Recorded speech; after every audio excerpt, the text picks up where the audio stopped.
साथ हैं। संतोष भाऊ तुम आगे बढ़ो, हम तुम्हारे साथ हैं। हमारा खासदार कैसा हो, संतोष भाऊ जैसा हो। अगला खासदार कैसा हो, संतोष भाऊ जैसा हो। एक भाऊ आगे बढ़ो, हम तुम्हारे साथ हैं। पत्रकार परिषद घेण्याचं कारण असं आहे की रावेर लोकसभा मतदारसंघामध्ये माननीय श्री संतोषभाऊ चौधरी यांना शरद पवार साहेबांनी आदेश दिला होता की कामाला लागा, परंतु ऐनवेळी अचानकपणे श्रीराम पाटील यांना उमेदवारी जाहीर झाल्यामुळं भुसावळ शहरातील रावेर तालुक्यातील रावेर लोकसभा संघातील सर्व पक्षातील लोक हे प्रचंड नाराज झालेले आहे। त्याच्यामुळे आजची ही पत्रकार परिषद घेण्यात आलेली आहे। पत्रकार परिषदेमध्ये जेवढे पक्षाचे जे पदाधिकारी आहेत त्यांनी आज सामूहिक राजीनामा देण्याचा प्रस्ताव मांडला, त्याच्यामुळे आजची ही पत्रकार परिषद घेण्यात येत आहे। वरणगाव, मुक्ताईनगर, रावेर, भुसावळ, यावल या संपूर्ण तालुक्यातील जितके पदाधिकारी राष्ट्रवादी काँग्रेस पक्ष, शरद पवार गट या संपूर्ण कार्यकर्त्यांनी आणि पदाधिकाऱ्यांनी आज राजीनामा आमच्याकडे सोपलेला आहे। किती लोकांनी राजीनामे दिले आकडा? आमच्याकडे साधारण पूर्ण भुसावळ, वरणगाव, यावल, रावेर, मुक्ताईनगर पकडून आमच्याकडे 200 लोकांचे राजीनामे झाले आहेत। 220 पर्यंत साधारण जमा झाले आहेत आणि अजून राजीनामे आमच्याकडे येत आहेत। त्याच्यात प्रमुख पदाधिकारी कोण? प्रमुख पदाधिकारी म्हणजे सांगितले गेले तर जळगाव जिल्ह्याचे उपजिल्हाध्यक्ष राजेंद्र चौधरी, वरणगाव तालुकाध्यक्ष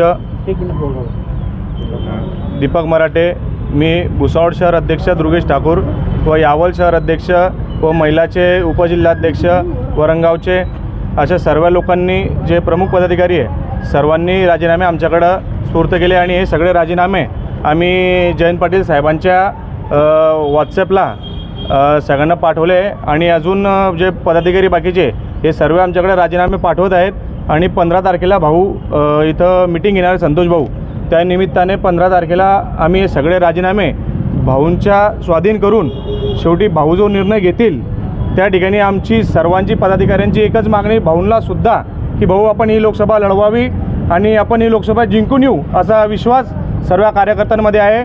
आणि जनतेच्याकडनं जे आम्हाला जे फोन येत आहेत, जे लोकांचे आम्हाला फोन येत आहेत त्यांच्यामध्ये प्रचंड नाराजी आहे। एक निष्ठा कुठंतरी या ठिकाणी जे भाऊंनी व सगळ्या पदाधिकाऱ्यांनी इतके वर्ष आले जे पक्षाचे काम करत आहेत त्या एक निष्ठेला कुठंतरी डावलल्या गेल्या आहेत। धरशक्ती या ठिकाणी जी जिंकली आहे तर आमची सर्वांची इच्छा आहे, सगळ्या भुसावळकरांची, नागरिकांची, रावेर लोकसभेमधील प्रत्येक मतदाराची जी रास्त मागणी आहे पवार साहेबांकडं की तुम्ही संतोष भाऊंना तिकीट द्यावा आणि ह्या तिकिटाबद्दल फेरविचार नक्कीच करावा।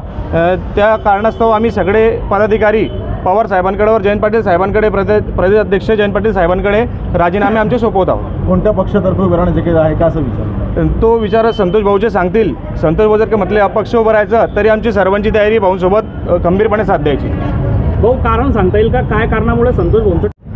ते तर आजपर्यंत कोणालाच कळालेलं नाही आहे की अचानक घेतलेला हा निर्णय कोणत्याच पक्षातील पदाधिकाऱ्याला विचारात न घेता एकाकडे आम्हाला पुण्याला मीटिंगसाठी बोलवलं आणि त्या ठिकाणी आमच्या मुलाखती घेतल्या आणि आमच्या सांगण्याप्रमाणे तो निकाल न लावता अचानकपणे त्यांनी श्रीराम पाटलांचं जे नाव जाहीर केलं त्याबद्दल सगळ्यांनाच आश्चर्याचा धक्का लागलेला आहे।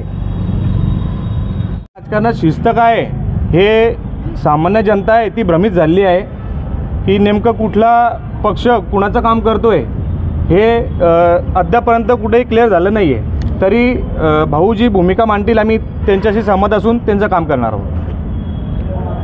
परंतु हे जितकेही जे पदाधिकारी लोक आहेत यांच्यामध्ये जे नैराश्य उत्पन्न झालेले आहे ते नैराश्यपोटी त्यांनी राजीनामा दिलेल्या पक्षाचा। आता शेवटची जी पत्रकार परिषद संतोष भाऊ 15 तारखेला जी घेणार आहेत त्याच्यात ते सगळं निष्पन्न करतील त्यांचं मनोबल।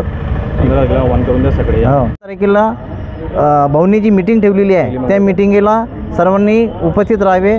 तेली मंगल कार्यालय येते भुसावळ, संध्याकाळी 4 वाजता। थोडासा घोषणा